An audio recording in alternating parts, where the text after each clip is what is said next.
out, tell them you're not coming out. Have a Sunday layabout, everything can wait. Really doesn't matter, do it later. Stick your head in the paper.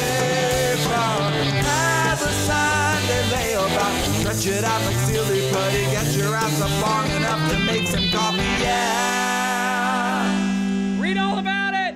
Read all about it. Oh, wow. Ellen DeGeneres back in the news. We may or may not cover the story. Let's see. 2 former writers with NDAs. Don't tell them we have an NDA. I mean, by them, I mean the lawyers, all the lawyers listening. Yeah. Oh. That's not a good sound Chris at the asked beginning an of a interesting podcast. question. You just went, Producer Oh, boy. Producer Chris asked an interesting question right before we started. Do the NDAs apply once the show's gone? An NDA is a non-disclosure agreement, which means you sign it as an employee usually, or as a girlfriend of a Hollywood star, and that means you can't talk about anything that happened. I think she has to die before we can talk about it. So now it's just a waiting game. Now, I would say, putting my lawyer hat on, that for the same reason you cannot talk about it when the show's canceled is the same reason you can't talk about Ellen after God cancels Ellen, like if she died, because that is still an asset that could be soiled. It's still going to make money after it's gone. Speaking of which, do you still estate. get residual checks? I got a residual check from Ellen the other day. I haven't worked there in 15 years. Oh, wow.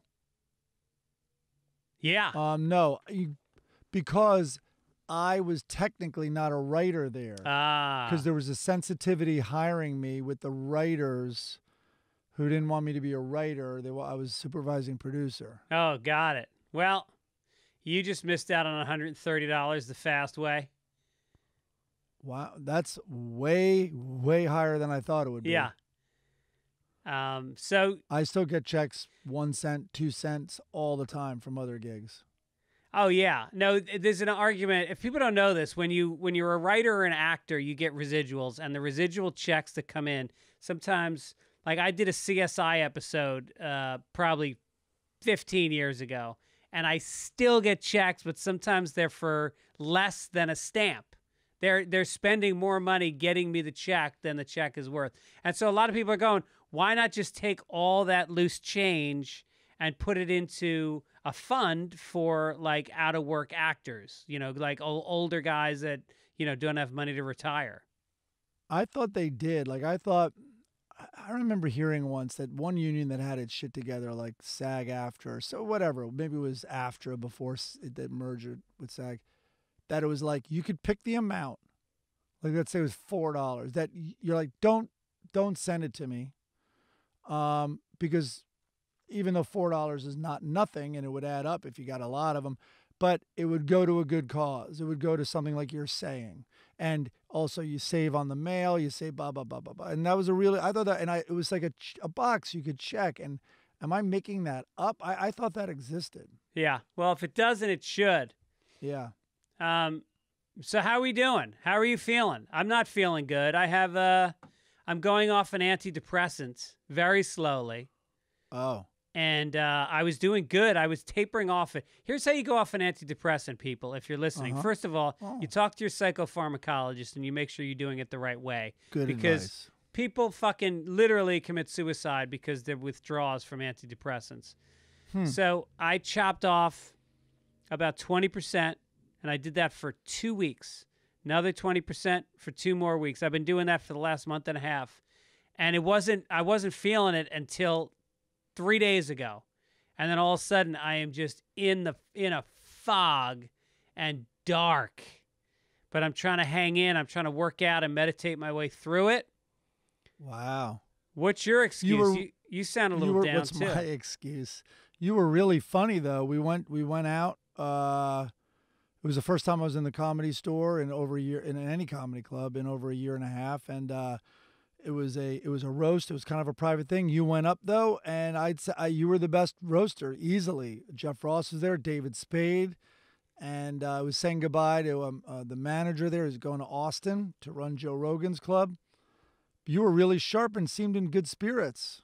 Well, you know I can turn it on. I mean, that's the thing about my depression, my entire on life. Sundays. It's Right. most people's depression. You know, by Sunday, I got nothing. I got no fakeness left in the tank. Yeah. You know, my entire life I've been depressed, but I've been able to put on a face in the same way my parents have, and everybody can't believe it when you say you have depression. But it's the same way that, like, you pointed out to me, and I never really thought about this, that I've done this my entire life. Like when I walk into a party and I pump my fists and I scream my own name, or we start the podcast and I scream, read all about, like, that's me trying to snap out of the fucking darkness and get into the space of being funny. And it lasts as long as I need it to last. And then I go home and I beat the wife. I never talk about that. Yeah. Finally, you can admit what throw a move on the wife means. You just pin her down and choke her for a minute and scream, "I'm worthless." Yeah. But I've been really good over the years. I've gotten better and better and better. And now I just want to go off these antidepressants. Because What's the plan with the antidepressants? Mushrooms? I want to take a fistful of mushrooms in a state park with some good friends. What's the maintenance plan to maintain your? It's not sanity, to maintain your stability, non-depressed state of mind. I think it really is exercise. It's meditation, and it's cognitive behavioral therapy, which is just noticing your thoughts. And this ties into meditation, where you notice your thoughts and you break them down. When you start having a negative cycle about a thought about something, you recognize it, and you say, that's all or nothing thinking. When you start saying, I never get asked to do comedy festivals, and then you stop and you go, oh no, I did Montreal last year, and I did Moon Tower the year before that, and you stop and you go, no, it's not all or nothing, it's somewhere in the middle. And so once you do that exercise, you can stop that, not every time, but most of the time you can stop that thought from cycling through your head by recognizing it and kind of coldly noticing it. There's a great book, I guess it's like the book on this. Is it called like Get Happy or whatever? It was something Feeling like that. Good.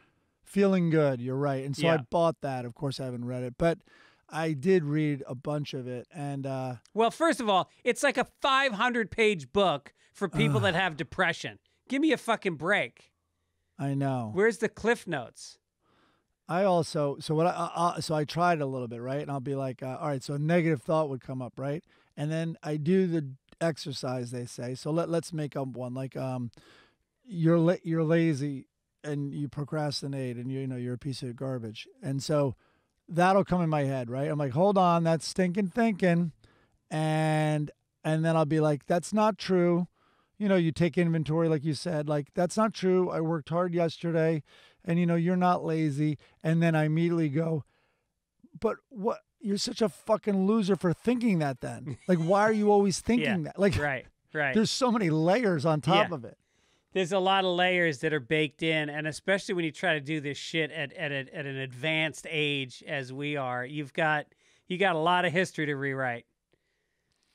And then these sweet listeners write into this podcast, like, you're really helping me through with the mental. I'm like, Jesus Christ, you must be on thin ice if this is how this is the thing that's helping you. Right, oh my God, you poor soul. Yeah.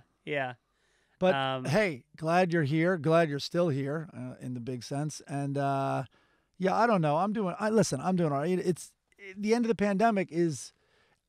We were in the club talking about this with another guy that we have these. I can't as you can tell, I can't articulate it.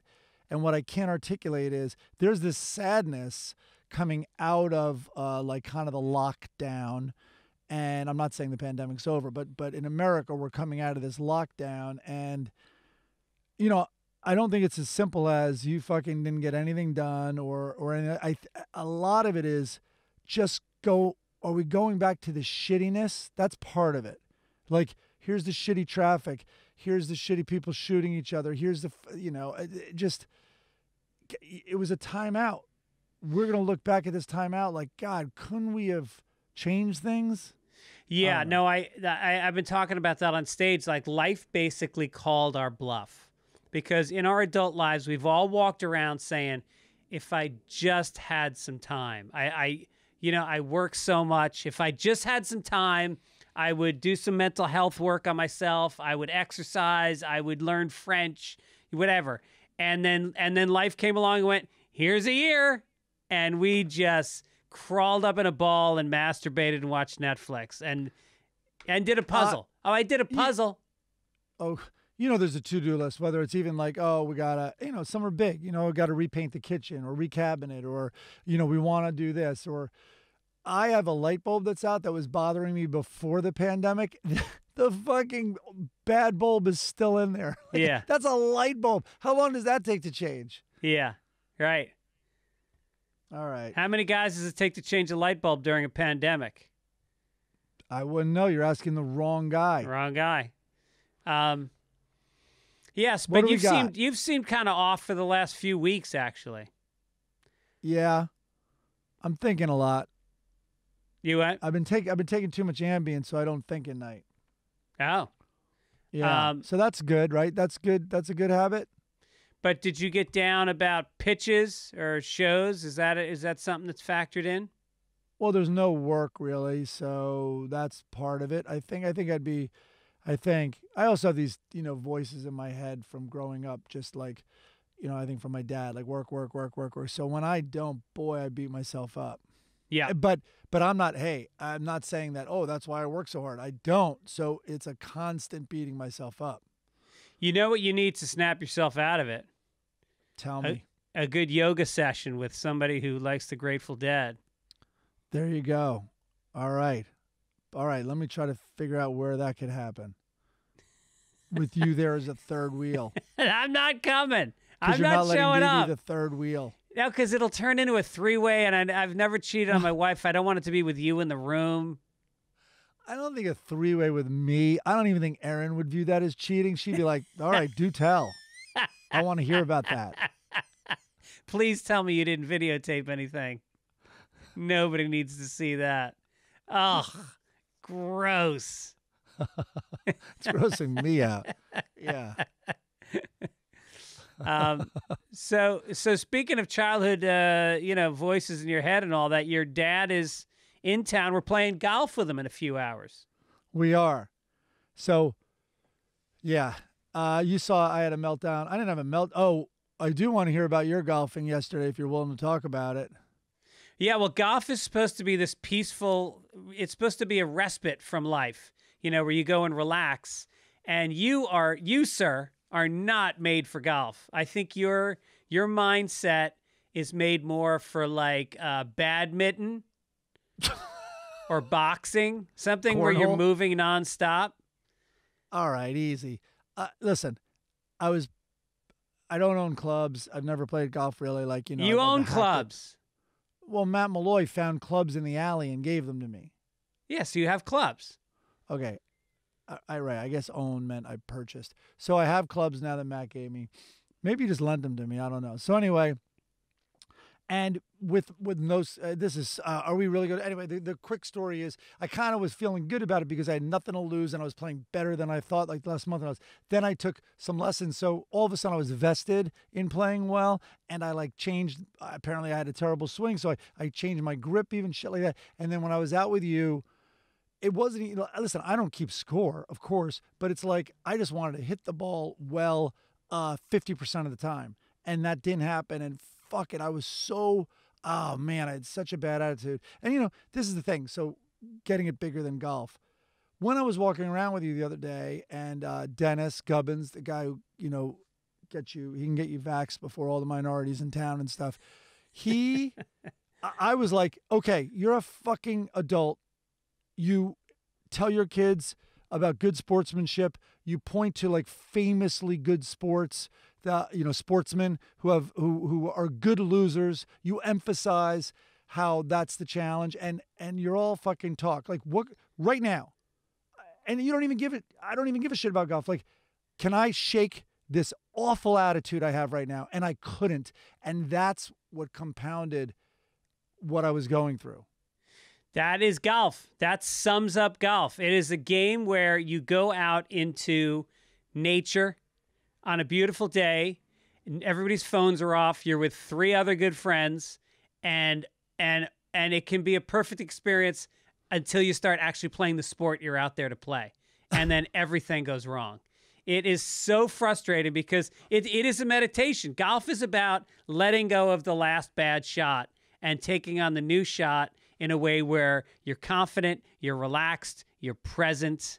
And when you lose that, it's extremely frustrating to continue to play, which is why I walked off the course yesterday. Okay.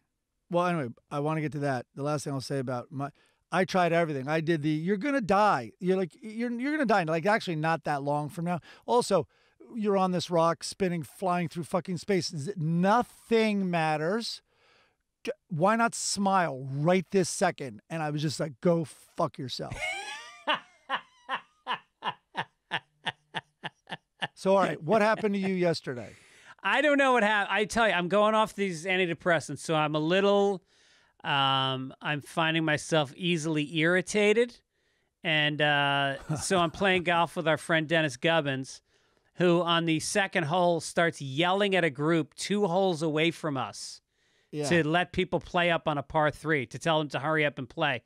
2 holes away, he's screaming. Meanwhile, they paired us up with a 5th player, which they do at this course we play at. We don't even know this guy. He's screaming, and then he's... And then he's getting angry because I'm not giving him gimme putts. And then he throws his club. He throws his fucking club on the 7th hole. He's 50 years old. And he's a good golfer. He is a good golfer, but I guess he didn't like his putt or his chip or whatever. And I didn't walk off the course because of him. I think I was going to walk off anyway, but it certainly helped make my decision. All right, okay. So, because he joined this thing with this group with my dad, me, you, and Matt today. Right.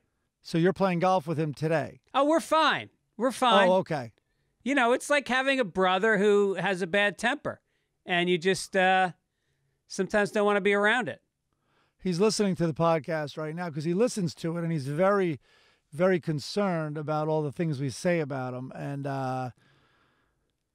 just how he doesn't really respect minorities, and he just wants all his white friends to get vaccinated and stuff, and he hates when we take those cheap shots at him. So, and it's hard because of his weight. Let's not do that today. Sometimes you don't even the have weight to listen stresses anymore, him Dennis. out. We're not going to say that today, huh? And his weight, and then he starts eating more because he doesn't feel good about his belly right now or his hair, and so he, by the way, he's don't call him a ginger. He's very sensitive about being called a ginger. Famous one-man show. Give me shade. What was it? I forget. He had a one-man show about his red hair. Yeah. Right. Anyway, let's give a shout out to Matthew Buckner for this week's song. Holy shit. So cool. That was the punk song? No, the punk song is next week. Oh, okay. Go. I'm sorry, Matthew. So you send me songs and stuff, and I listen to them. So I'm going to go back, Matthew, and listen to that song. It's very well produced, and his daughter is singing backups on it, which is very nice. Oh, man. No, I remember which one it is now. That's all you had to say. Yeah. Oh, she had a terrible voice. Yeah. I'm kidding. And then the logo this week comes from Warwick Pool. Look at you. You're finally the male in the photo. I love it. Wait, what's the name of that famous painting again? Whistler's Mother? American Gothic? American Gothic. Is it? I'm not sure. I think it is American Gothic. I'm going to retire. What's Whistler's I just Mother? got that. I'm done. It's always about someone's mother for you. Yeah, right. Yeah. Is that Picasso's mother? Jesus, Greg, they're not all about, Corrections this week. We have just one that's from Mae Cook, who spells her name M-A-E. I like to be corrected by somebody whose first name is spelled wrong. By the way, I think on SNL, what's his name? Musk. I think he introduced typical Asperger's, which he announced on SNL that he's the first host with Asperger's, or at least the first to admit it. And he brought his mother out, May, but spelled with an E. You know, she's like, "Thank you for spelling my name, Elon." She says your corrector was wrong. In French, strong translates to fort. However, the use of forte is a translation from Italian, which is pronounced with the E, strong E. So people who correct the pronunciation for forte are both wrong and correct, but usually for reasons they have no idea. All right, who gives a fuck? No, but I questioned it. It's Forte. Come on. It's Forte.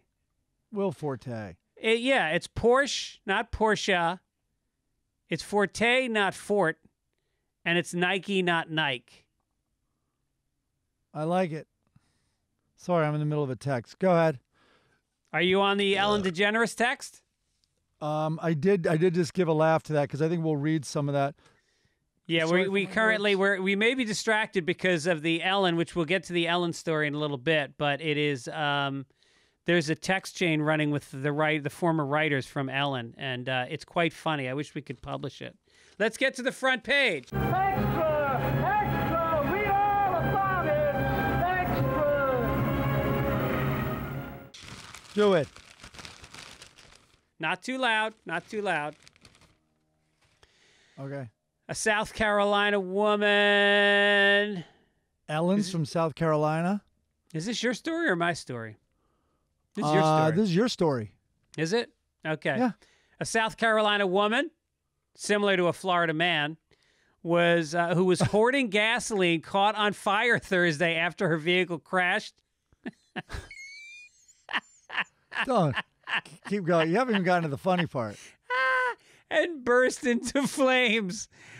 She accelerated the vehicle in an attempt to elude law enforcement. The deputy then activated his siren. Before they could complete radio traffic with the communications center, the driver of the Pontiac lost control of the vehicle, leaving the roadway and completely flipping the vehicle. Authorities said multiple explosions could be heard coming from inside the car. Keep going. Keep going. When the driver, identified as Jessica Gail Patterson, got out of the car, she was on fire. That's the part. The deputy pushed Miss Patterson to the ground in order to put out the flames. They should have just been like license and registration as she's burning. Excuse me, ma'am, because sometimes you see the stop where they go, "Excuse me, ma'am, would you mind putting out your cigarette while I check it? Excuse me, ma'am, would you mind putting yourself out while I run your registration?" The two cops are like, "Hey, Steve, have you ever seen metal in a microwave? Watch this." And then they just tase her while she's on fire. Looks just like that. Yeah, this is on the new episode of Hoarders, Too Hot to Handle. Oh, my, the poor woman. What? Oh, no. I mean, I saw people filling up garbage bags full of gas and putting it in their cars. Yeah, always a good idea.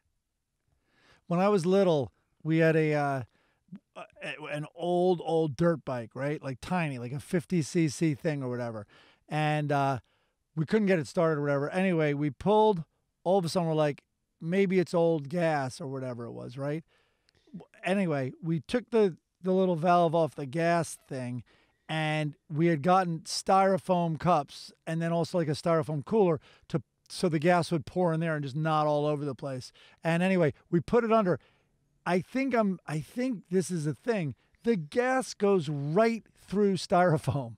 It did for us. Oh, no shit. Maybe we had like sort of styrofoam cups from 7-Eleven or whatever, but it was like we had like 4 of them, and it was literally like a magic trick where you're like, whoa, it's under, and it just burned through all 4 of them. It was gas everywhere. I can't believe we didn't light ourselves on fire. I'm going to play a prank call that I made when I first started doing stand-up comedy. It was me and Joe Rogan and Tom Cotter used to do prank calls together, and wow. One of them is I call up a rent-a-car place with a thick Boston accent. And I said, I rented one of your cars and we were carrying a pot of gas in it to fill up my friend Jamie's Trans Am. And we hit a bump and I was smoking and the car's on fire. And this guy is freaking out because he's got his own business and he's got like 5 cars. And he keeps asking which car it is. And I said, it doesn't matter. It's on fire. It was fucking hilarious. I put it on my first comedy album. I love it. And then Joe Rogan's like, yeah, the fucking masks don't work. I don't know why you're wearing them, and the vaccines, go fuck them. So, yeah, I mean, I think the gas thing is, they have gas again now, right? This was just a temporary thing? Obviously the pipeline or whatever, it was a hack. We should know more about that story, that they might have even paid ransom. Then I read another story in International today, and it was another hack on a state or country utility asking for ransom. Yeah, well, Chris Denman just wrote that they paid $5 million, which I think is the amount that the super PAC that he started, and masks and vaccines. So does they mean the U.S.? Is he talking about this? I'm not sure one? who paid it. Why? Look it up. Find out. No, he said no. The private company paid. Oh, wow. All That's right. a bad precedent that's set. Because, North Korea is basically just a call center for hackers. They have thousands of the smartest. I read an article about it in the New Yorker. North Korea locates kids that seem to be excelling at math at a young age, and they put them into these accelerated programs. They sent them to international conferences to compete against math whizzes from other countries at young ages, and they win these contests, and their life's work is hacking, and there's thousands of them. Well, there's also boy bands. I guess those are the two things that they're really developing. Yeah, and the boy bands are just a front. They're just trying to get them out of the country so they can access other phone lines, other internet lines. Right. Chris also just wrote that By the way, if somebody were to ransom me $10,000 to get these boy bands to shut the fuck up, I would pay it. Come on, man. They're pretty good. They're no Karangbin, but So Chris also wrote, Mike, I know it may not matter, but it sounds like you're pulling away from the mic. So I think I had audio issues last week. Hopefully not this week. Oh, yeah. By the way, people did comment. Check. Some people stopped listening last week because the audio was not good. We had a glitch, man. and we had to use the Zoom call audio instead of what we usually use, which is our own recorders. And I switched to these little Apple earrings that are in my ears now, and that's the audio that's on this YouTube video. Well, I don't know. We'll see. Let's keep talking. By the way, are we going to start doing this in person again? Or not again, for the first time? I don't know. It's a good question. I mean, the only issue is that we have video by doing it on a Zoom call. If we were to do it in my office, we would have to get cameras. In your... Oh, all right. I thought it would be pretty crowded in this closet. It might be good. If you came over here and we both did it in here. Weird you'd assume it's your office. Right, we'll see. And I story. have some tricky Saturdays coming up. All right, let's keep going. Oh, yeah, next Saturday. Yeah, we got to talk about next week. Okay. You want to do your story? We're in the same. Oh, yeah. What, The Watch? No, the one before that is the oh, yeah. woman forced Dogecoin millionaire. So this was a headline this week, and I think it's been proven false, but boy, what a juicy headline. Excuse me. It was, it's hard to read. Chris is typing. A woman forced, is it Dogecoin? I think it's Dogecoin. Woman forced a Dogecoin millionaire she met on Tinder to ejaculate inside her at gunpoint. Because he had, and then there was on Reddit and stuff, they're like, this is why you never tell people about your, crypto. don't tell people about your crypto. But I think it's kind of been proven false. But I did love that headline. And I'm like, that's all right. So if I'm that guy, that's a lot of pressure. Like all of a sudden there's a gun and I have to complete what's going on. Like I remember times where a condom was enough to really distract me. Yeah, now, right. Now right. my life's being threatened. Or it could go the other way. Now the guy can only come at gunpoint. That's his new fetish. He's got to hire dominatrixes to pull guns on him during sex. What a winner. He's set for life and he just figured out his new sex hack. There was a comic named Steve Sweeney, who's now or Mike Sweeney, Mike Sweeney, he's the guy who runs Conan's show. So funny.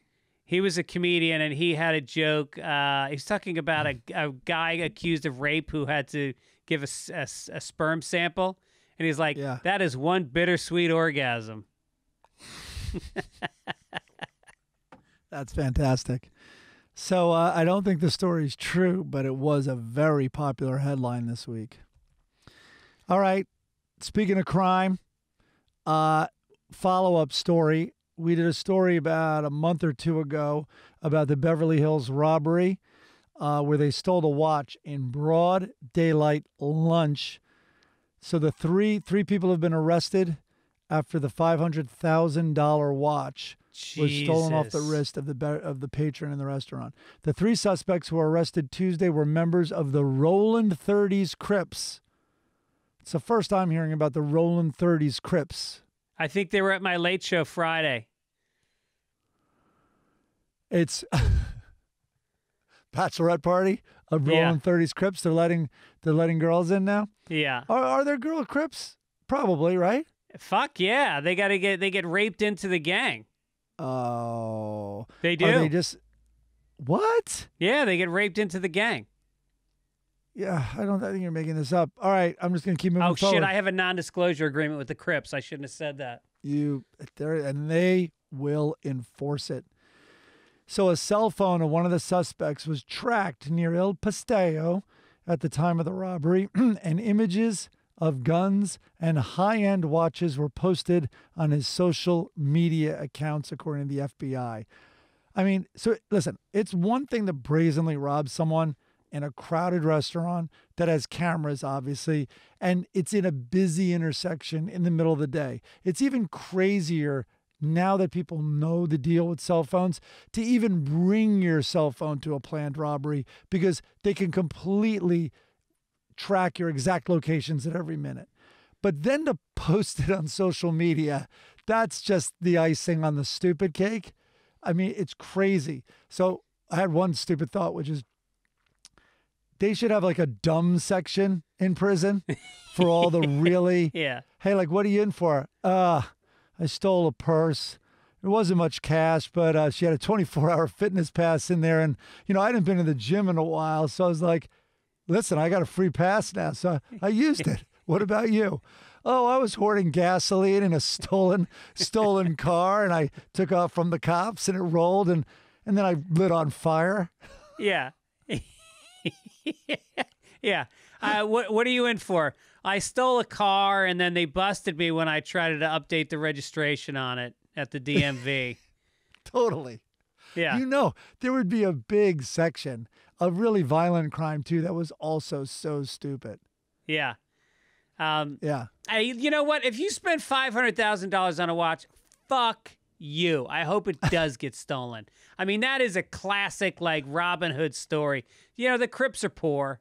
Nobody ever points that out. Rich people don't join the Crips. It's people that are economically disadvantaged. They're going to steal stuff, and guess where they're going to spend it? In poor neighborhoods. Rob from the rich, give to the poor. If they were to rebrand the Crips and call themselves Robin Hood, there would be much more sympathy for them. It's Biden's gang. It sounds like you just described Biden's tax plan. Right. Yeah, right. Yeah, and it's funny because they vote blue and they dress blue. You better get that right. It's not red, is it? No, red is the Bloods. Blue is the Crips. Well, that makes sense. What do we got? Tiffany What Trump is this and story? Tiffany Trump and Vanessa Trump Oh. got inappropriately and perhaps dangerously close to Secret Service agents who protected them during ex-President Donald Trump's White House reign, according to a new book. Trump's youngest daughter, Tiffany, who's now 27.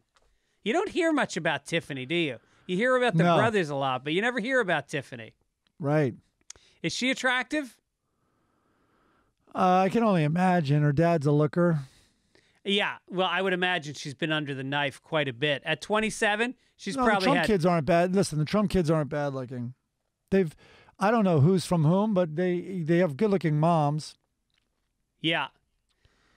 So Tiffany began spending an unusual amount of time alone with the Secret Service agent on her detail after breaking up with her boyfriend. Oh. Yeah. This is like The Bodyguard, the movie. Well, yeah. I mean, it's like, do we have to play Whitney Houston's "I Will Always Love You" every time we make love? And he's little on the nose. And he's like, I don't know. Do we have to watch a Bond movie before we have sex every time? So, and then Vanessa Trump, who started dating one of the agents who had been assigned to her family, she had filed for a divorce from Donald Trump Jr. in March of 2018. The couple have 5 children together. It's unclear when her relationship with the agent started. So the speculation is that she was cheating on her husband, Donald Trump Jr., while in the White House. Maybe that happened in I never saw The Bodyguard. Maybe that happened in there too. Did you ever see The Bodyguard? I don't think so. Why would I have seen The Bodyguard? Did I you think see she The was just a Bodyguard? big star who was single. I don't know. It was a giant movie at the time. Yeah, but I think Kevin Costner had kind of jumped the shark at that point. Maybe, or was that his jumping the shark? Oh, no, maybe that was his jumping the shark. Yeah. Yeah. There was Dancing with Wolves, which was like, that was his Titanic. You know, the big corny movie that everybody watched and idiots loved and was a stupid movie. Yeah. This one in AOC, Alexandra Ocasio-Cortez. Sure. On Wednesday afternoon, Georgia Republican Representative Marjorie Taylor Greene sought to confront Alexandria Ocasio-Cortez outside the House, shouting that New York Democrat, quote, didn't care about the American people and asking, why do you support terrorists and Antifa? This wasn't the first time that Greene had targeted Ocasio-Cortez. By the way, fellow BU graduate. Yeah. In February 2019, before she won her congressional seat, Greene went to AOC's congressional office and taunted the congresswoman and her staff through the mail slot in the door. She told Dignified. She told AOC to get rid of your diaper and called her office a daycare. This is a representative. Yeah. Yeah. Asked about the videos on Friday morning, AOC said, quote, this is a woman that's deeply unwell and clearly needs help. And her kind of fixation has lasted for several years now. At this point, I think the depth has raised concerns for other members as well. And so I think that this is an assessment that needs to be made by the proper professionals. Didn't she get a talking to? Didn't Greene get a talking to by the Republicans about like, hey, take it down a notch? I'm not sure, but I don't think it helps that Nancy Pelosi was screaming chick fight in the House chamber. That doesn't seem professional. Who, by the way, who do you think would win? This is an MMA fight made in heaven. A Puerto Rican chick from the Bronx against a Georgia redneck with rage issues. Who would you take? That is a pay-per-view I am paying for. Oh my God, the whole country would watch that. Yes. It might happen for free at the rate it's going. In the halls of the Capitol. I mean, I don't know. I mean, I think that the Greene is bigger, I think. AOC, But They both AOC's have from the anger. Bronx. So Green, yeah, but she went to BU. Green, that's soft. Green went to her house. That's not cool. No, she didn't go to her house, did she? Isn't that the first part of the story? Oh, outside the house. I think like the House of Representatives. Okay. Yeah. Oh, all right. Okay, good. I think she was I like don't know. chasing her down the street. I worry about any politicians now, right or left, because there's an audience out there listening, and things are desperate. I mean, look how many shootings there are. Yeah. People think not much. There's not much to lose, or where they've already lost some. Yeah, I mean, who knows? But it's not cool when it gets personal like that. Right. Right. I mean, I can't think of something as baldly confrontational as this in the history of politics. Oh, no, that's not true. Somebody got shot in the house in the 1800s. Oh, really? Yeah. It was somebody famous, too. It was a big... Chris, will you look that up? That somebody was actually... Or not shot, beat with a stick and put into like a coma in the house. Wow. Yeah. Huh. All right, let's get to entertainment.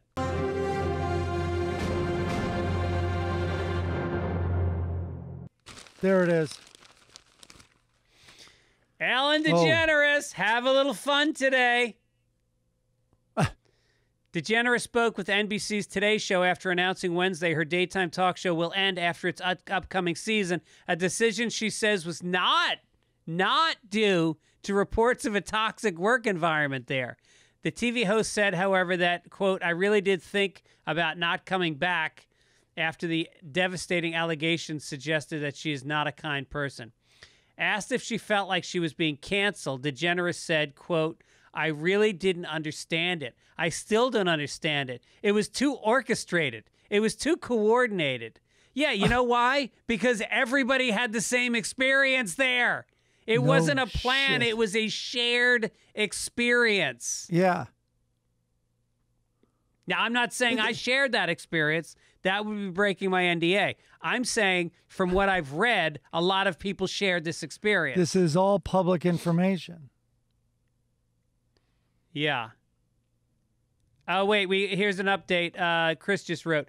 The beating of Charles Sumner occurred on May 22nd, 1856 in the United States Senate chamber when Preston Brooks, a pro-slavery Democrat from South Carolina, used a walking cane to attack Senator Charles Sumner, an abolitionist Republican from Massachusetts. Yeah, I think he put him in a coma. It was a really bad beating. It's like William Zanzinger. What's that? Used his cane over a racial issue. Wow. Yeah, right. All right. So anyway, Ellen is... That's before the Civil War. Look at that. Jeez. Yep. It was right before the Obviously. Civil War. Yeah. Well, wait. You got to get to the juicy part on Ellen here. All right. So she said she thinks it was... It was really interesting because I'm a woman, and it did feel very misogynistic. She never saw anything that would even get to that point of there being a toxic work environment on her show, arguing that she couldn't have known about it when there's 255 employees here. Unless I literally stayed here until the last person goes home at night, I'd have to be the one to stand up and say this can't be tolerated. No, she's not. 255 people aren't the ones complaining. It's the circle of, say, 40 people that are interacting with her every day. But also, no, you don't have to stay there. Just open your ears. Also, you've been sued, I imagine. There are public cases, I believe, and we may know about some, where you have been called a toxic environment repeatedly. Yeah. It's famous. It's the most famous, I'd say it's the most famous toxic show in Hollywood, easily. I want to see her dancing. I think she should still have to dance, even though she's ending the show. She's depressed. She's attacked. It's misogynistic. And they still got to play like happy by Bruno Mars or whoever wrote that fucking horrible song, and she's got to dance along to it. This is what killed me, though. The headline earlier in the week was, she's ending her show because it's no longer a challenge. Creatively? She just said it's no longer a challenge. I guess the challenge was maintaining a toxic work environment. Yeah, right. And also not losing 40% of your viewers. I guess the challenge is over now. Right. No, that's the truth is the show's canceled. Her saying she's ending it is spin. The show is down, 40% in the ratings. Yeah. You know, by the way, I ended my sitcom after one season just because it wasn't challenging anymore. Right. You know? Yeah. We didn't do that well in the we didn't do that well in the ratings, and yeah, it just wasn't challenging anymore. Like, could we have done more? Maybe. Yeah. I Could we have been a show that someone headlining heard Caroline's in New York because it wasn't a challenge. Having only 70 people show up, it wasn't a challenge anymore. Yeah. Same with my marriage. It wasn't a challenge anymore.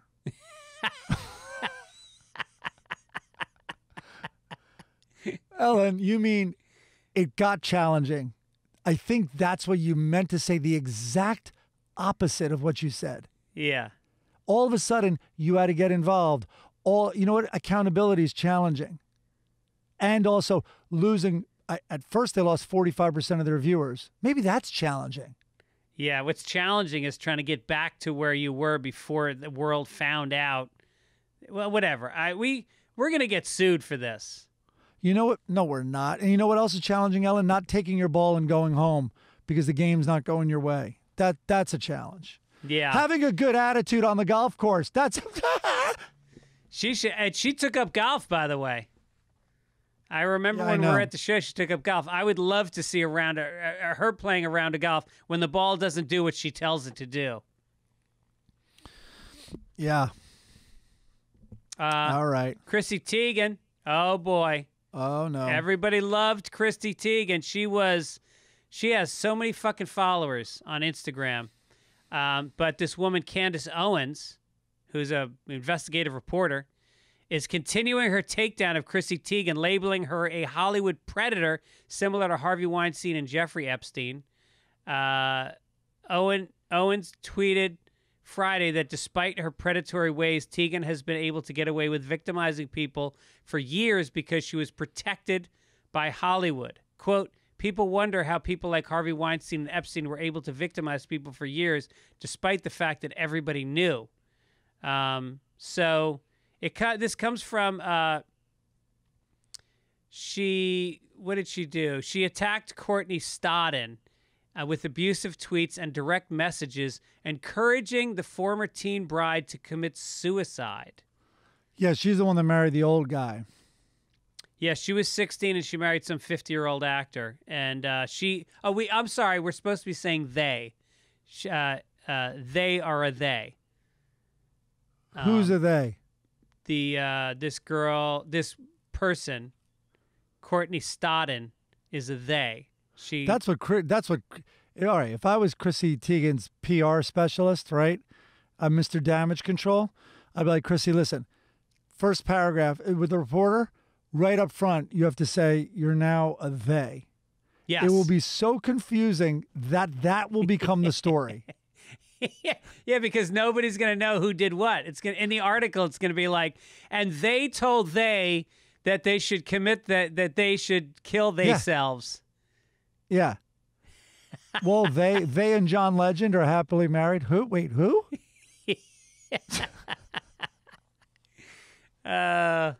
So Chrissy, I worked with her. I did I was the showrunner on the Carson Daly New Year's Eve show on NBC one year, and she was one of the co-hosts. And I'll tell you what, not a pleasure to deal with. I heard so many great things about her, but no, I was put off all day. I was supposed to go through jokes with her for the show, and I got put off for a day and a half, and then finally it was like 2 a.m, the night before New Year's. And she was having dinner with John Legend upstairs. And I had to I had a meeting at 7 a.m.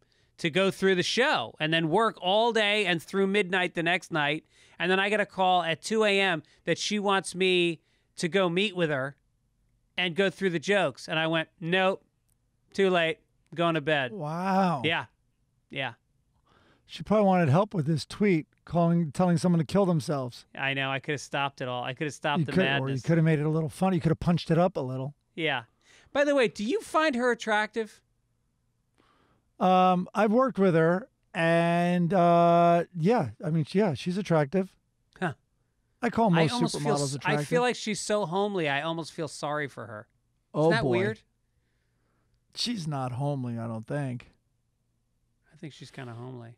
That would be funny, though, with back to the pronouns, like that when it's a accusation, she identifies as they, but when it's fine, it's like she. It's like they are being accused of encouraging this person to kill themselves, but she's happily married to John Legend, and she denies the accusations against them. Right. Like just a whole different identity. Right. She, as a matter of fact, she gave a large donation to GLAAD last year, and they were not complicit in a cover-up of not paying taxes on that money. There you go. Good luck, Chrissy.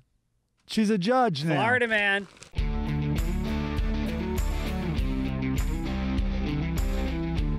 All right. Okay.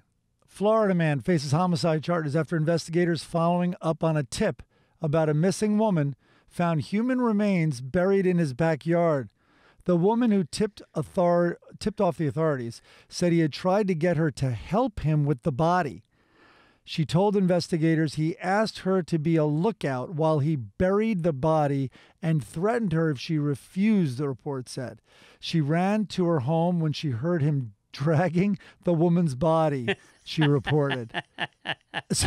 First of all, I would believe this guy's threats. It's like the threats were probably like, you're next. But then it would be like, well, who's going to help you with me?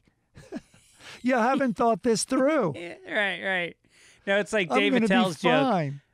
Dave Attell's joke is a friend helps you move. A best friend helps you move a body. It's like she's not your best friend. She's your neighbor. Right. But I did think that I'm not sure this guy's, I don't know if they got the right guy or if he's necessarily guilty, because I think, don't you think most excavations in Florida backyards are going to find human remains? Oh yeah. It's like Cambodia. It's the killing fields.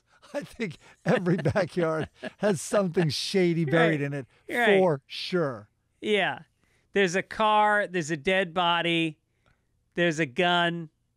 It's like a board game. You have to find each object in each backyard. That's perfect. And not get eaten by an alligator while you're trying to find it. Or a wild boar. Segue. International news.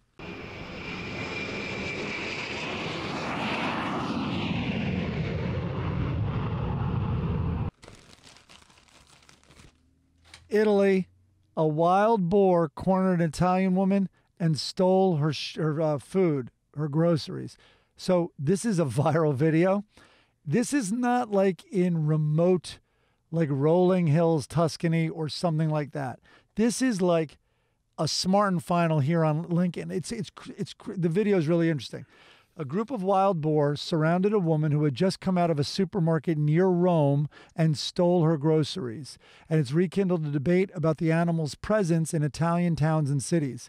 A video posted on social media shows the boar pursuing the woman. Actually, it's a group of boars pursuing the woman in the parking lot before raiding the shopping bag that she is forced to drop. The Italian farmers have protested in recent years about wild boar wreaking havoc on their land and causing fatal road accidents. I like it. I like wild animals in urban settings. I think it keeps you on your feet. I think you get too kind of lethargic walking around a city. You go into your Starbucks, you get your coffee, you go to a yoga class, the temperature's just right. You can get an Uber with your fingertip, and then all of a sudden, bear! It wakes you up. It makes you have to be in the moment.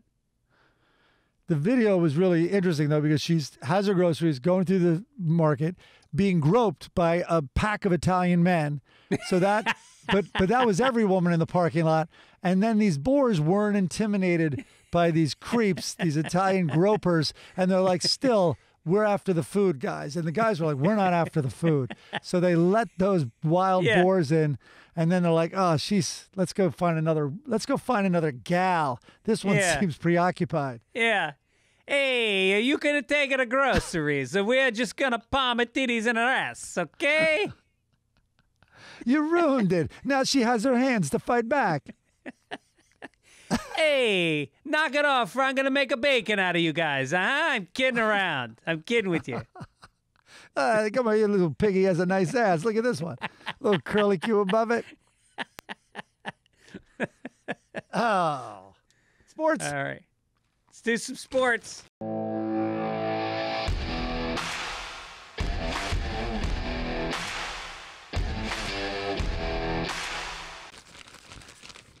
This is a great story. So the Preakness is today, right? 2 weeks ago was the Kentucky Derby, and the winner, Medina Spirit, failed a drug test after the Kentucky Derby and has been, I guess, technically is not the winner, although I think there might have been news right as we went to press here. But at the time of this, like 2 days ago, even yesterday, it was not the winner of the Kentucky Derby. So we'll get into the rest of the story in a second. But imagine that. Imagine you bet all this money on the horse that came in second, right? Now that horse is being declared the winner. You don't win any money. And I looked it up. Is that true? Is that how it works? Dude, you buy a ticket and you go up to the window and you cash it. You're gone. Right. There's no identity.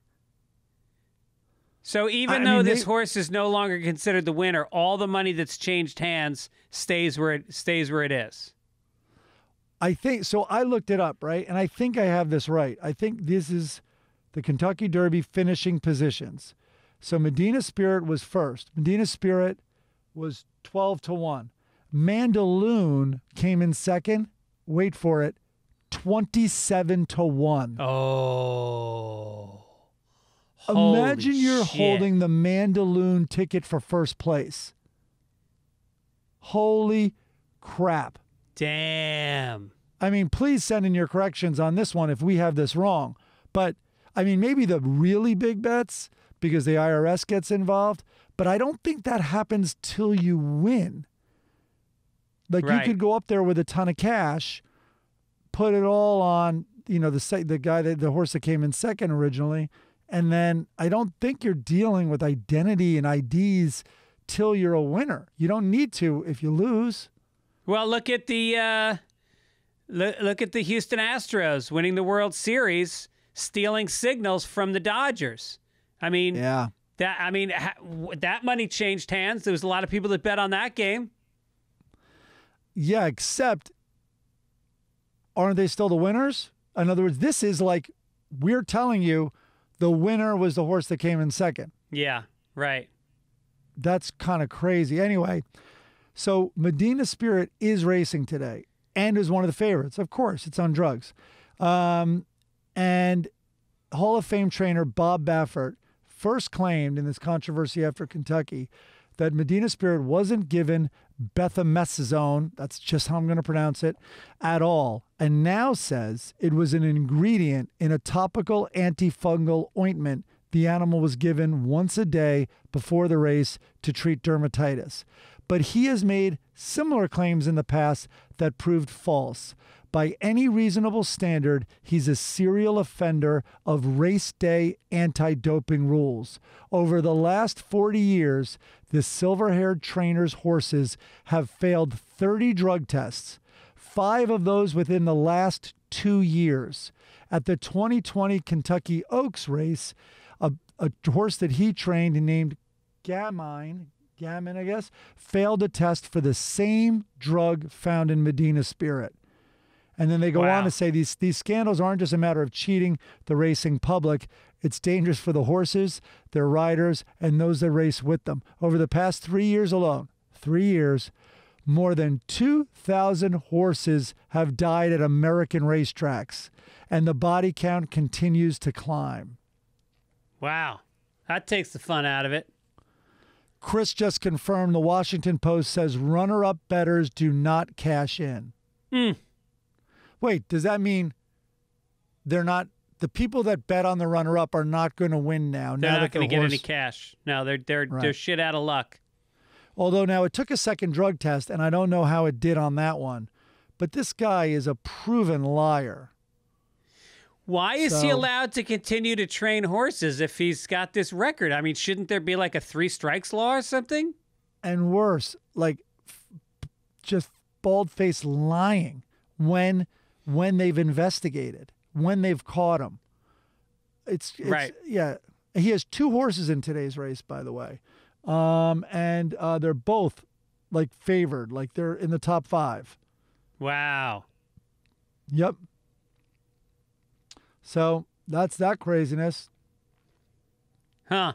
I've never been a, I do this thing with JoJo every night when I walk the dogs, and then Hannah sleeps in JoJo's bed. And so I always bring Hannah back to her room at the end of the night.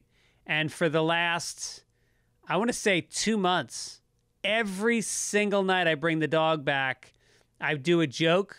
Like I put a hat on her, or I put on a mask, or I put tin foil around her head and say that she's trying to get cable for free, or I put her in a suitcase and I go, I just picked up Hannah at the airport and she's locked in a suitcase. So every fucking night I do a different joke. And there's nights I have to spend like 10 minutes before I go in trying to think of something funny to do. No, totally.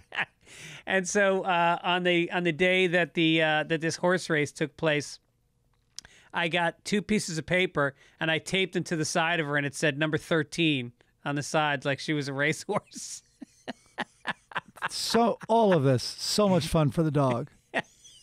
It doesn't want to go on a walk anymore. Like, oh great, last night I was in a suitcase. Now you got some scotch tape sticking to my hair. No, she constantly. I put an ace bandage around one of her legs so it looked like she broke it. Every night she hides under the table after the walk. Come here, I got to put your little tap dance shoes on. Oh, here you go with your ski boots. Yeah, there's a. It was an empty coffee cup box. You know, the little cups, and I put it over her head. It looked exactly like a fucking a helmet. Looked exactly like a coffee cup box. I need ideas, though. If you guys have any ideas for my dog, send them in. I'm running out. I'm running dry. Chris wrote, the horses need to unionize. Interesting. Yeah, that's he thinks all unions should be disbanded and violently broken up, except the animal unions. Okay. All right. Yeah. Right. Interesting. Except for QAnon is a union that I think he thinks should be continued. Let's do some science.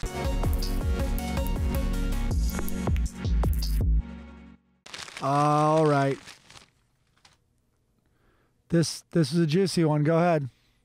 I think it's yours.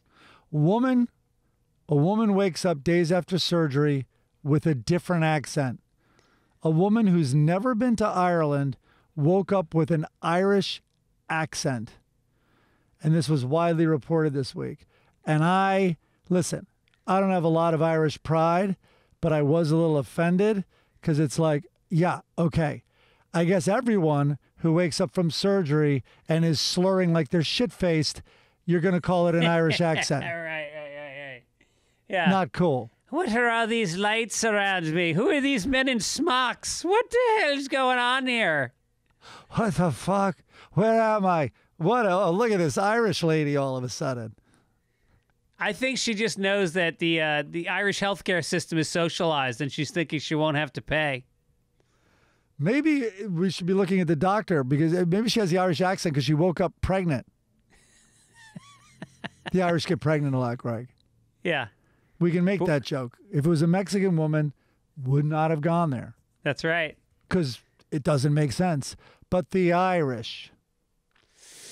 I was in an Irish hospital when I went to Ireland when I was 18, I was backpacking around Europe for 6 months, and my first stop was Ireland. And after about a week, I was staying in this Airbnb in Dublin. Not Airbnb, just a bed and breakfast. And the thing about Ireland is it's actually a subtropic climate, even though it's cold. It's extremely humid. Everything is musty. And Irish people are famous for having asthma because they come from this environment. And so I had asthma my whole life. When I was a kid, I used to get shots every single week for years because I would have these asthma attacks and I'd end up in the hospital. And so I was in the Airbnb and all of a sudden I had an attack like I hadn't had in 10 years. And I literally, Mike, I could not breathe. I was struggling for every breath. Is this when you went to the hospital? So the woman that ran the bed and breakfast was this fucking enormous Irish woman. And she carried me down the street to a hospital. And they put me on a ventilator and an IV drip for like a week. And not the ventilator for a week, but they had the IV drip in me for a week. And the woman used to come in every day, this nurse, and she would fucking pound on my back to loosen up the phlegm and all these drugs for a week. And I'm thinking to myself, all right, I had $3,000 for the trip to try to last for 6 months. This is the beginning of the trip. And I'm like, all right, I guess I'm going home because this is going to cost $3,000. So I finish, I go to check out. They give me a bottle of pills, an inhaler, and I go, all right, what do I owe you? And they're like, oh, you're all set, son. There's no charge. I'm like, you got to be fucking kidding me. Nothing. Well, I think they felt sorry for you because they realized the asthma had also hurt your memory significantly because you've told this story on the podcast.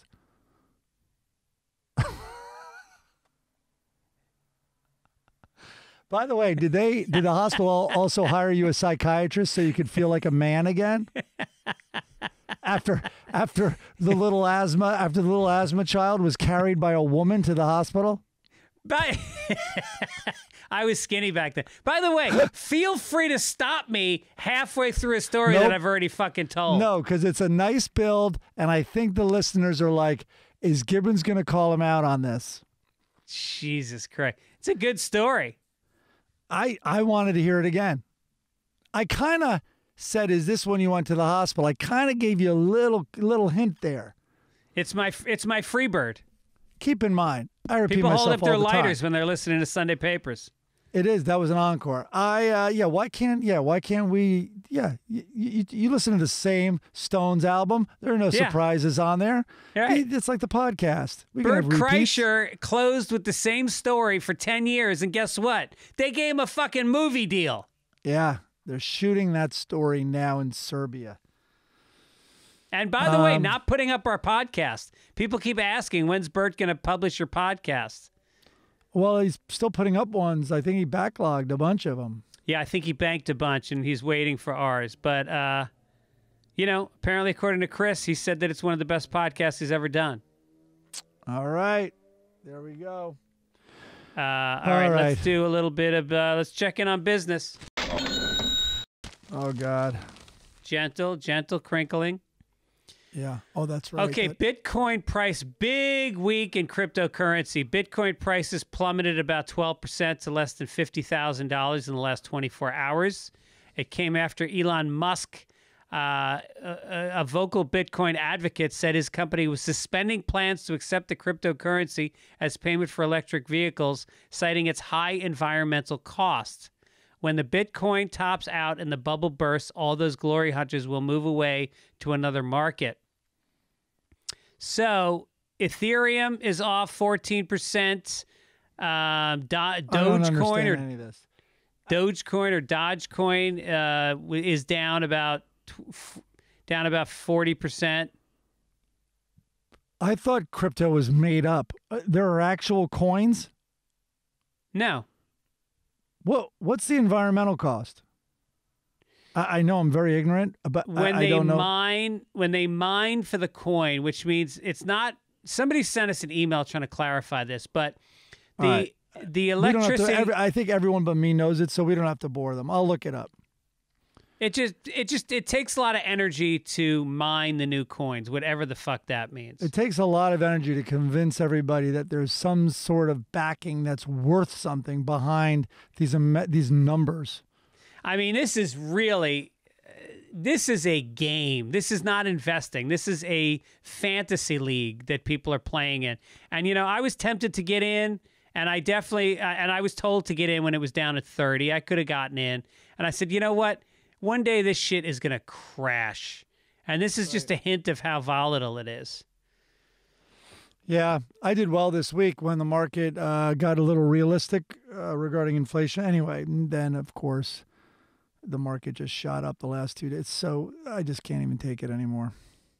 Well, stop betting against it. I told you the next 2 years are going to be strong. The Investopedia, people can continue to invest in that. I didn't check this week on who's up and who's down, but we'll look at it next week. I did well at one point, and then when the market shot up, it's like, I'm not looking. All right, what do we got? Let's do this day in history.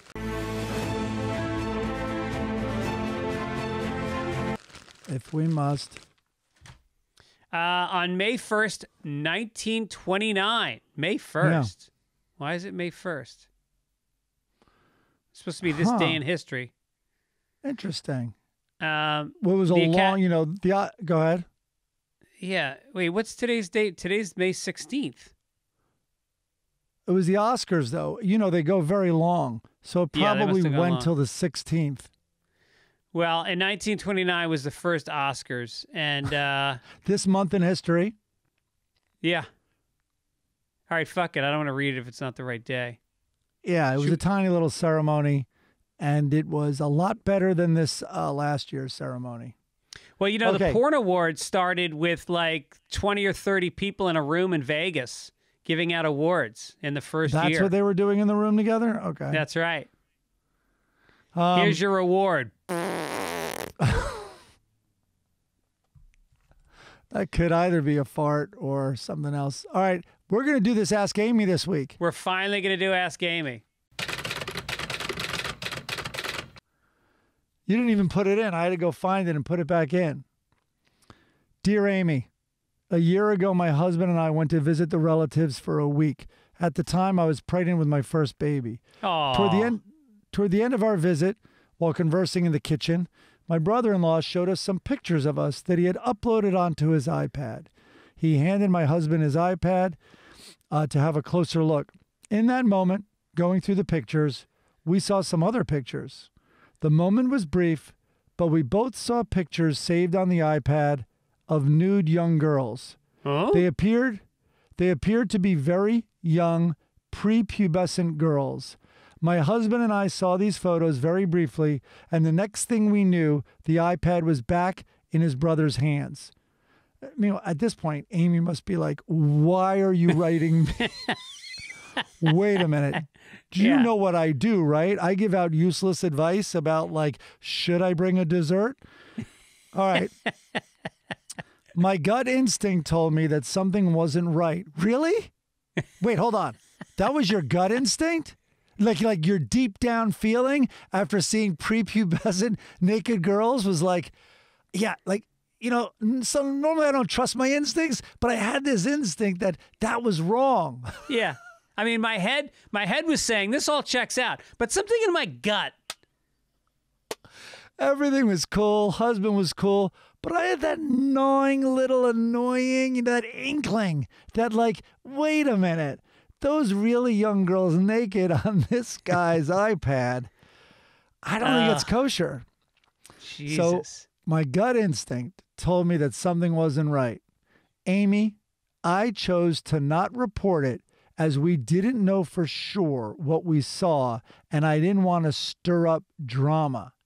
So here we are a year later, and I'm involving you, Amy. Now you're part of this. So here we are a year later, and the whole thing still doesn't sit well with me. Well, why? All those girls are a year older now. I think everything's cool. That's right. Anytime I bring it up, my husband says we should have reported it when we first saw it. It's like, and? I'm torn. I can barely talk to his brother. I don't want him staying with us. To make it more complicated, he's my baby's uncle. Should I leave it alone? How do I know if it was anything that warranted being reported or if it was just some type of fetish thing? It could be both. Just some type of fetish thing? No, that's exactly what it is. Yeah. I mean, pedophilia is a fetish, isn't it? I guess under maybe a broad definition of fetish, sure. It's also intensely criminal. Jesus. It's the worst thing on earth, I think, right? Isn't it the worst thing on earth? I think it's the worst thing on earth. I think it's the only thing that I would kill somebody over. If I knew somebody was a pedophile and they were actively molesting kids, I could kill them with a clear conscience. You know, there's I think maybe even a documentary. There was a pedophile. I think the son, I'm probably getting some of this wrong, but the famous scene was the guy was being escorted back with cuffs, and he landed, and he's in the airport, and the father went right up to him and shot him in the head, and then immediately dropped the gun and like put his hands up. Yeah. And I think I have this story. I think I have most of it right. And I believe that father, then the sentence was basically, you're cool, go home. Really? The judge was like, this adds up. I think this makes sense to everybody in here. No, of course, they had to hide behind something like time served, for however many months the trial was or whatever it was. But basically, it was like, that's cool. Yeah. Not cool, but we're not going to get involved. It seems like justice was served. Yeah, I mean, the only if the guy gets convicted, it's almost worse than being killed because they do a number on you. I know from friends, I have friends that were in prison, and they said when somebody came in and they were a child molester, they would get raped and beaten on a regular basis. Yeah, it's called Small Eyes, I think. There was a movie, an unbelievably disturbing movie called Small Eyes that somehow was on TV before cable, and I watched it as a young teenager, and I was like, it was crazy. It was definitely too much. Yeah. So I had these pictures one time, I had an iPad, and it was connected to my phone, and my friend Tom Cotter, who I mentioned earlier, he had emailed me a picture. This is early on into the iPhone thing. And he had emailed me a picture of a girl, a beautiful naked girl doing a back bridge and sucking a guy's dick. Like the guy was standing there. Easy. Yeah, okay. And his dick was in her mouth. And anyway, the iPad was up in the kitchen and we were looking at it and it was scrolling pictures and it was Owen playing trumpet, us taking a hike, girl doing a bridge with a dick in her mouth, and I was like, whoa, whoa, whoa, whoa, whoa. And the kids were 5 and 7. Yeah. If you're the brother in this story, yeah, that's on there, obviously. No, I didn't know. It automatically downloaded to my photos. I didn't know that it had. It grabbed it from my emails. So maybe that's the same thing for this poor brother-in-law. Yeah, poor guy. All right, let's do some letters. Wait, what would you do? What would you do in this case? Forget Ask Amy. You're the woman. I would absolutely 100% report him to the authorities and say this guy needs to be checked out. I saw something. I wouldn't do that. What would you do? I mean, it's close. I'm on the right side of this issue. I would go over to the brothers with my fucking lame-ass husband in this story. But as the couple, I would go over and not even say you want to have a talk with them. But anyway, just go over, we were in the neighborhood. And then, so there's no warning. And you sit down with them and you tell them this. And which is hard to do. And please, can you prove to us that it's not? And if he refuses to get the iPad, that's when I'm calling the authorities. Yeah, but then he's going to get rid of the pictures. I don't think you can erase that. And Really? and maybe you call the authorities in that moment and you're sitting there with them. Yeah.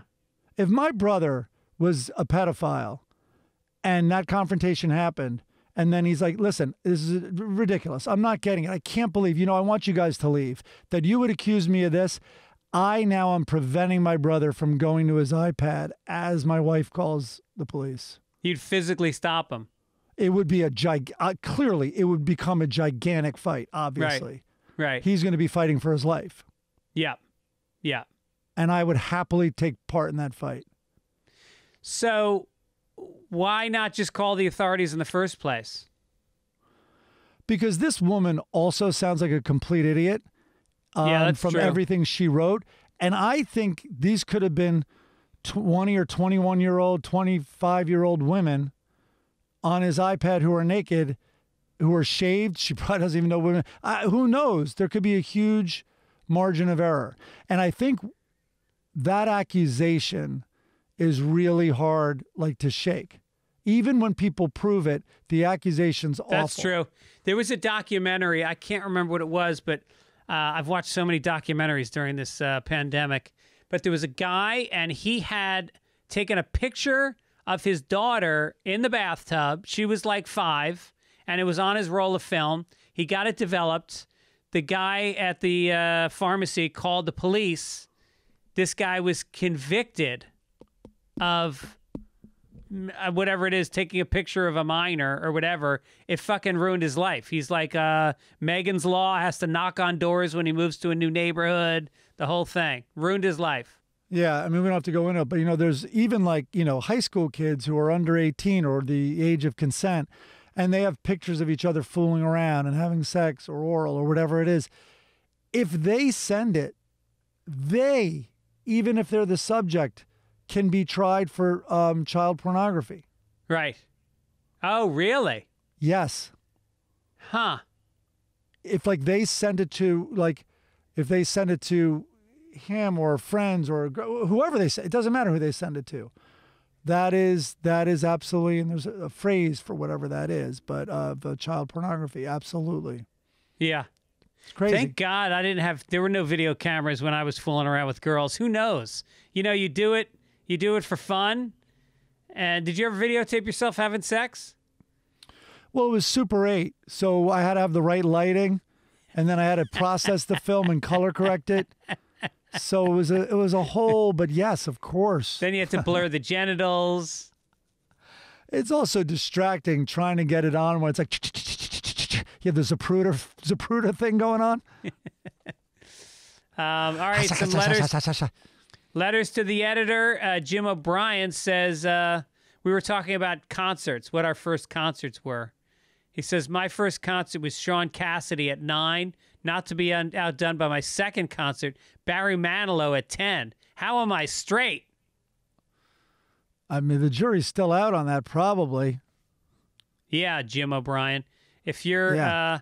What was your first concert again? I forget. Cher. No. No. The Kinks, your favorite band. Oh, yeah, that's right. The Kinks. Madison Jesus. Square Garden. I'm the goddamn Bay City Rollers. What's the last concert you went to? Ooh. Oh, that's a great question. We were supposed to go see the Rolling Stones. Remember, we had tickets for the Stones last spring when they got canceled. We were going to San Diego to see them because they were so surprisingly amazing at the Rose Bowl here in LA. So I don't know. Hey, did you just see Grateful Dead with John Mayer announced Halloween at the Hollywood Bowl? No. First of all, a whole tour around the country, and then Los Angeles is the 3 nights at the Hollywood Bowl, October 29, 30, 31. We got to get tickets to that. Totally. Because Everybody's in costume, dancing, tripping they're in not the open costumes. They're not costumes, Greg. That's what these earth pigs wear. air. Yeah. But I was there and I actually live stream. It was such a spectacle. I live streamed. It was the only show I've ever seen at the Hollywood Bowl where they just threw the rules out and you could dance in the aisles and the giant walkways between the sections. So the whole place was dancing. Yeah. That's amazing. My last concert was Slater Kinney. You know Slater Kinney? Yeah. Is it Sleater or Slater? I think it's Slater. They're amazing. I could be wrong. Where did you see them? I saw them, I think it was... in 85? No. They just had a new album come out a couple years ago. So Wow, I go to okay. the show, and the opening act was this fucking weirdo kind of folk. I can't even describe him. It was so fucking... It was so bad it was good. And then, now I'm hearing from our producer, it's Sleater Kinney. Sleater. I stand corrected. So then, so we watch him, and then there's like a little change on. They're changing out the instruments. What do they call that before the next band comes on? And so I go out to the balcony where people are smoking, and I see Fred Armisen, and I'm like, and he's dressed as the opening act that I just saw on stage. It was him in disguise playing a character. And it was so fucking funny. I was dying. I was like, that was fucking you? It was great. That's amazing. Yeah. Very good. Obituaries. And that's all, folks. Oh, boy. Spencer Silver. He worked for 3M for 30 years, from 66 until he retired in 96. But it was early in his career that he developed his most memorable invention. He was working on to create a powerful adhesive used in building airplanes. What he came up with wasn't strong enough for that, but it had interesting properties. It stuck well to surfaces, but could be peeled off and repositioned. He used Silver's adhesive to develop the first, ready for this, Post-it notes. Yep. So he was inducted into the National Inventors Hall of Fame in 2010. Do you have any idea how fucking rich that guy was? Or you wonder if he was working for 3M. That's what I mean. I'm surprised we even know this story. Do you think that he got the patent, or do you think that 3M got the patent, or do you think he gets a percentage of the patent? Well, he probably put a ton of Post-it notes in the boss's office, like, remember Spencer at bonus time. Just all over his computer screen and door. Don't forget these things, where they came from. Yeah. No, I don't think he has the patent at all. No way. I mean, I'm surprised we even know this story. Yeah. Why wouldn't 3M just take credit for it? That's what we paid you. We paid you to invent shit. You did it. Yeah. That, by the way, that's totally what Steve Jobs. You think Steve Jobs gave any goddamn credit? Remember that it was Sorkin picked up on it, but it was true. He refused. Wozniak begged him, "Can you please fucking mention the creator of the mouse? Can you please fucking mention his name, his family's what?" Like, nope, I did it. Yeah.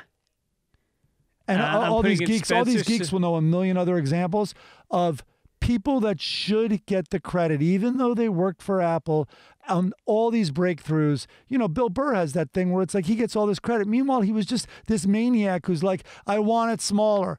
And it's like, boss, you said you wanted 1,000 songs on a thing the size of a quarter. He's like, make it 2,000. Like that's what this inventor did. He screamed at inventors. It says here that his estimated net worth is $1.5 million. So he did not have a patent. Wow. He probably, his last Post-it was right by his table, his bedside table. Like, when you wake up, kill yourself. Yeah, right. Update resume, network. Yeah. All right, we got the Sunday funnies. 3M.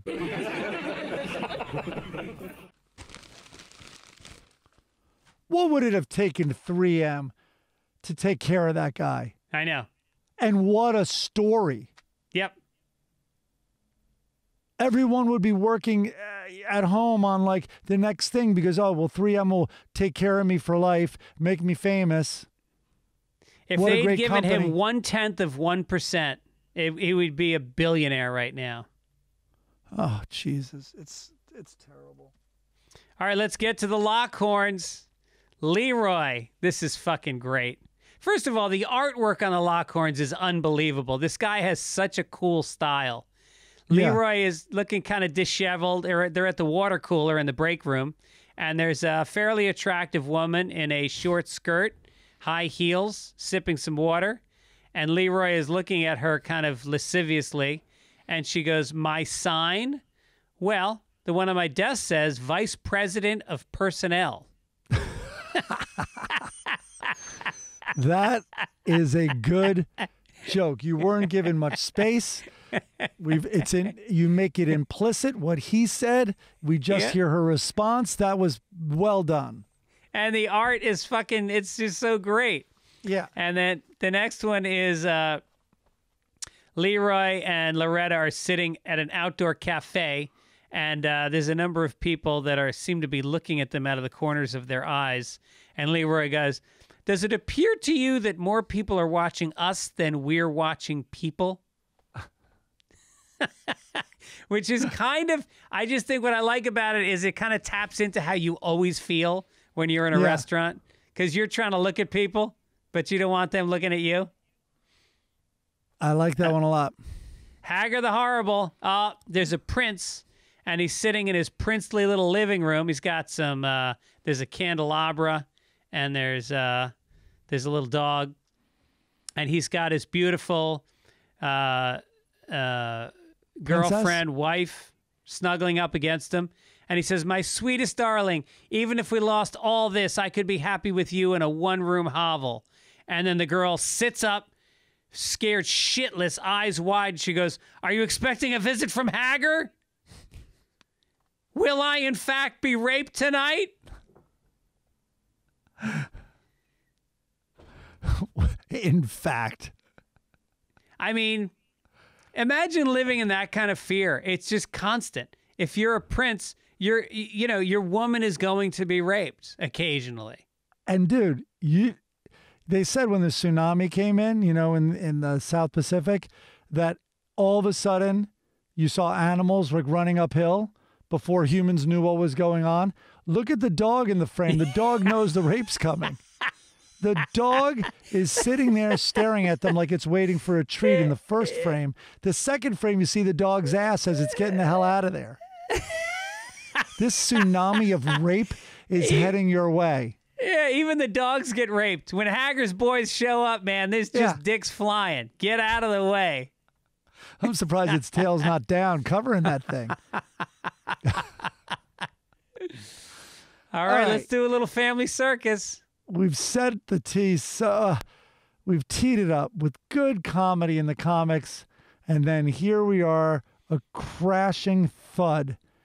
I just pasted this in before we started the podcast. I'm just like, I really got to keep my word and not do these. So the father and then that little shitty kid with the orange hair. Billy. His name's Billy. Are out in this field, and the father's digging a hole.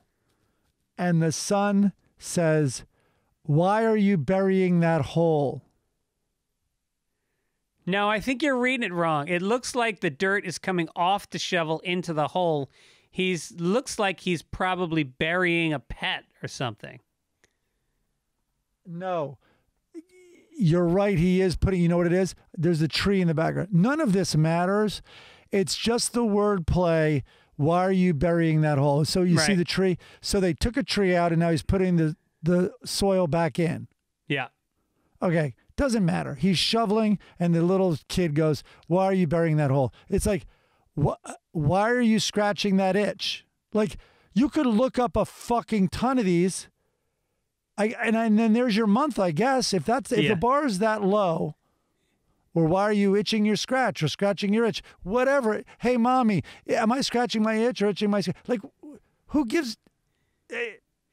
Do you think Jeff Keane thinks of these things, or do you think he has a child who's on the spectrum, maybe a little Asperger's-y, and he says, I get the kid on Saturdays because I got to turn in a cartoon on Sunday.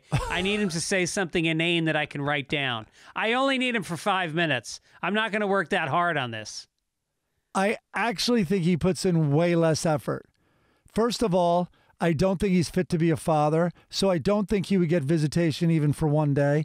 And I think he looks up malapropisms and he looks up other confusing phrases, and there's grammar books even with these, and then he works backwards from finding some stupid ass wordplay.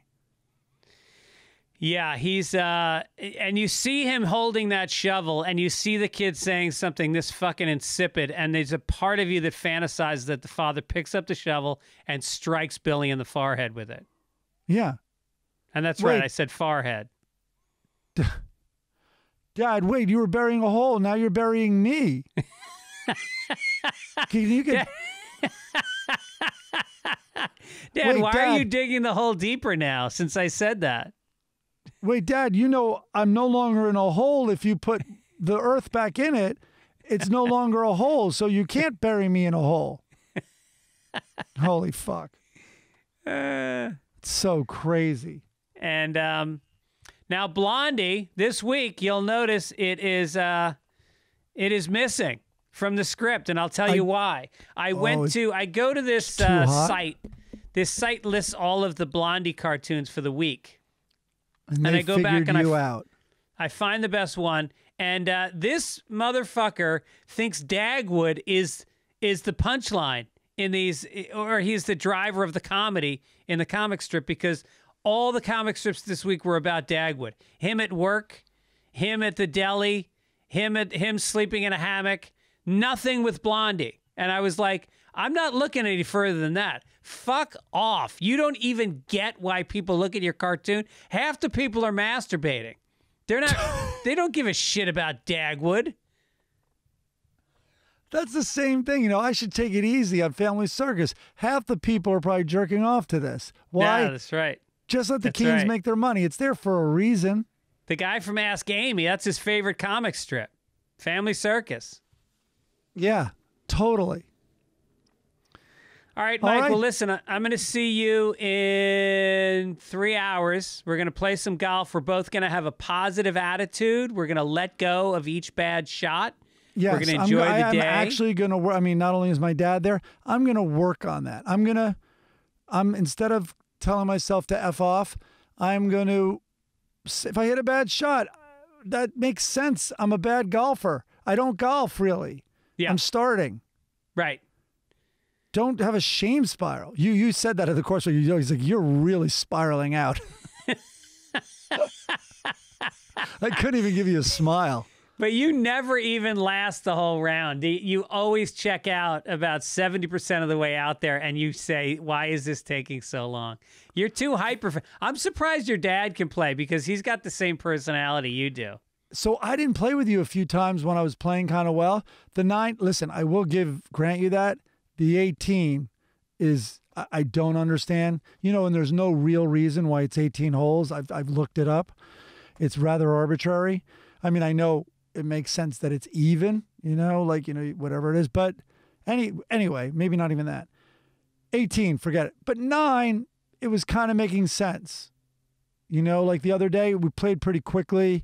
There weren't people in front of us or any of that stuff. And when you're playing well, it's like, listen, when you're playing well, it's a whole different game, because then it's like now you're playing against something, which is, I don't know, par or your best, whatever it is. Yeah. Then it makes a lot of sense. And you try different things. There's a lot of gambling when we play also, and that can start to get distracting from the game. So I'm never doing that again, because I can't even think about par or whatever. I just got to think about, hey, try to hit this ball towards that flag. Right. All right, well, I'm psyched to see your dad, and we're going to have a nice day. And then we got volleyball tomorrow. Yeah, I heard about that. I have to take Olivia to get vaccinated, I think. Because she's 15, she's 16 in August. and they opened the doors on that, obviously. Okay. So, yeah, so we'll see. I have some things to do tomorrow morning regarding. There's still COVID, Greg. I don't know if you've heard. It's over, as far as I'm concerned. It's over. Don't tell Taiwan that. We want to thank Chris Denman. We want to thank Beth Hoops, everybody at Midcoast Media that does such a wonderful job. So great. And Mike, we did it. It was a nice sized podcast. Yeah, not too long, not too short, just right. How about this? Why don't we include people in this? What do you think? I usually cut the promos. What do you think was funny? What do you think? What promo do you think we should cut here? Huh? Let's go back through the document. It's not going to be Blondie. I think it's going to be the Trump, maybe the Trump We girls. can't do that because then we lose all the crybabies who run away from the podcast. The lady whose car was on fire, the lady who lit herself on fire. All right, I have to Google gas. to see how she's doing though. First. Yeah. Meanwhile, I know it's only funny if she died. I had zero of that instinct when we laughed hysterically during the story. But if we're going to put the promo out, AOC, I don't know. That's political. Ellen, people do like when we talk about Ellen. Yeah. Yeah. I could look at the Ellen story. Chrissy Teigen, as you once said, you put a T in her name, but the Chrissy Teigen, when you called her homely, weird. Yeah, that was weird. Florida man. The Italian boar. That weekend was a blur. That working on that show was a blur. That was brutal. I imagine. Oh my God. Talk about a hard deadline. Midnight on New Year's Eve. Like that's what you're working towards for fucking 3 months. And it all happens live. Yeah. And trying to put some funny into Carson Daly's mouth. Oh my God. The woman with the Irish accent. That's that one. All right. We'll figure it out. Maybe it is the woman on fire. We'll check out how she's doing. Yeah. Hope she's okay. Yeah. All right. We'll see you in a few hours. Oh, we have to discuss next Saturday also. What's going on? What's Saturday? I don't know. You said there was a challenge to doing the podcast. Oh, yeah, right. I'm going to be at my cousin's son's memorial next Saturday, so we're going to have to record maybe on a... And I'm going to be driving on Friday. We might have to do it on a Thursday next week. Are you just going to gloss past the details of what you just said? Yeah, my cousin, right, who I love very much. Maybe let's not get into it. Yeah, I won't get in. Maybe I'll talk about it next week. I'm hosting, which is weird, but I'm hosting this next Saturday, this Brody Stevens fundraiser. Oh, really? It's for mental illness with comedians. Oh, nice. With Zoe and Wrath and all that stuff. Uh-huh. They have a couple of comedians going up, but they wanted me to quote MC it. But first of all, no one knows who I am. It's very weird, but I'll just open it, and I think I just say the rules and all that stuff, and then these people are doing sets. But you went up at Brody's memorial and you fucking killed. You told some great stories that were personal and meaningful and funny. Now you're perfect to do it. I think that's great. Right. Thank you, I guess, is what I've been told to say when someone compliments me. But I will say those stories were funny. They were real, and they were Brody.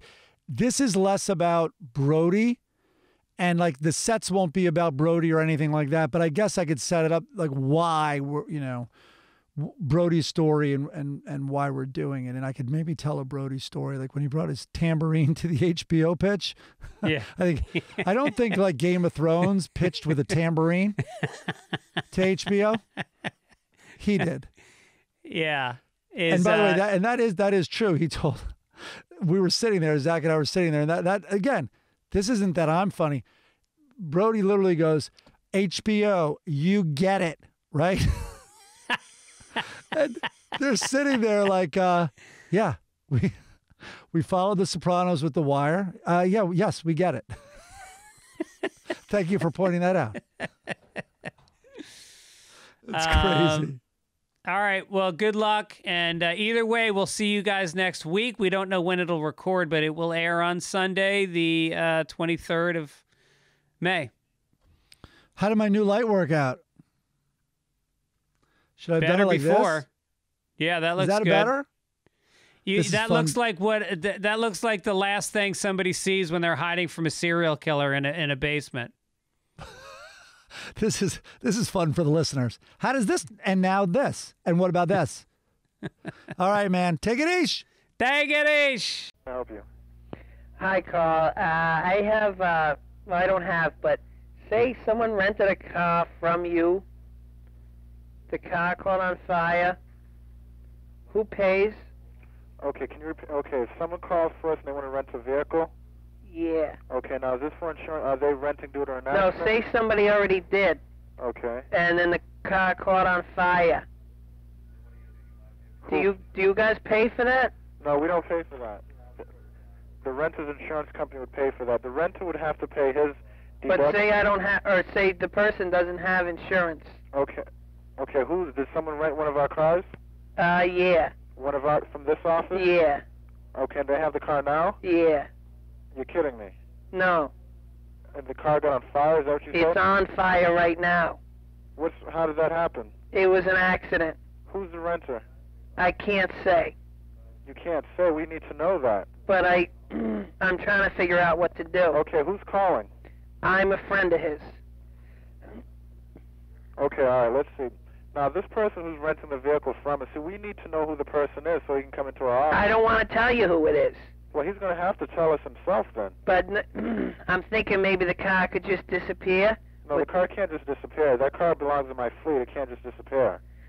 But if it's on fire right now. That my friends are out there trying to put it out What now. do you mean? How did the car just catch on fire? My friend Tony's an idiot, and he got gas in the back of the car because he's trying to help Angela because her car ran out of gas, and like a jerk, he's smoking in the back of the car, and then I hit a bump and it caught on fire.